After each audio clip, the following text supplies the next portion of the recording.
All right, Barakatah Yahweh, Barakatah Yahushai, Barakatah Yahweh, Barakatah Yahushai, Barakatah Yahweh, Barakatah Yahushai. All right. I want to give double honor to the apostles of Great Millstone who rule well. And I also want to say peace and blessings, salutations to the elect. I'm Zahab, Spirit Wind Judah of the GMS Mississippi Camp. And today I want to go into basically femininity and the lack thereof. Because if you look at today's society, the so-called black woman has been deprived, deprived of her femininity, man. She's been deprived of feminine qualities, and she tries to compensate that with sensuality. You know what I'm saying? She figures, well, if she has her ass and the titties out, then you, as a so-called black man, is not perceptive enough to look for inequalities, man. You're not perceptive enough to look for anything else besides what you see on the surface. But there are qualities beyond the surface which makes a woman attractive and feminine, man. And the reason why the so-called black woman doesn't possess that because she's under the curses. So before I go on and get into those qualities, let me get this in Isaiah.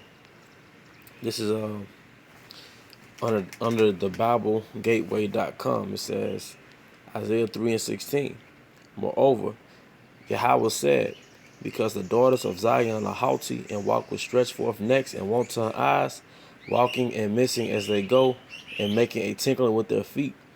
Therefore Yahweh will smite with the scab the crown of the head of the daughters of Zion. Who are the daughters of Zion?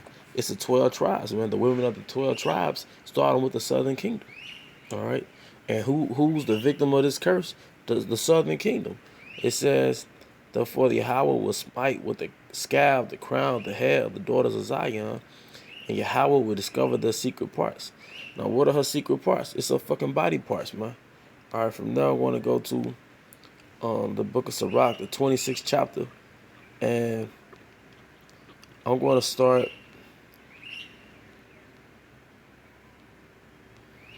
at verse 8. It says, Sirach 26:8, a drunken woman and a gather abroad causeth great anger, and she would not cover her shame. Going back to those secret parts. What's the shame that she won't cover?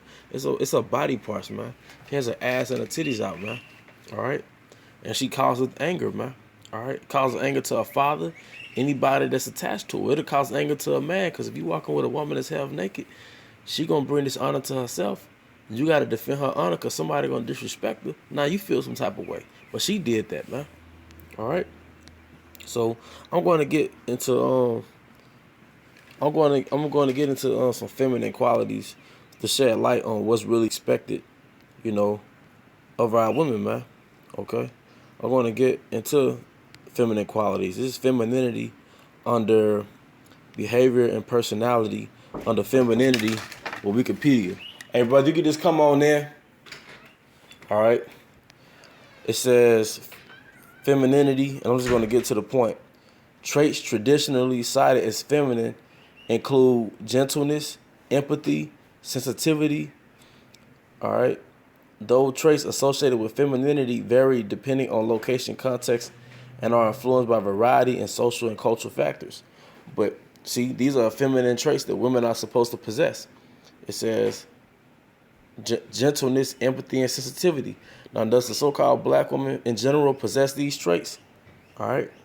It says, while the defining characteristics of femininity are not universally identical, some patterns exist.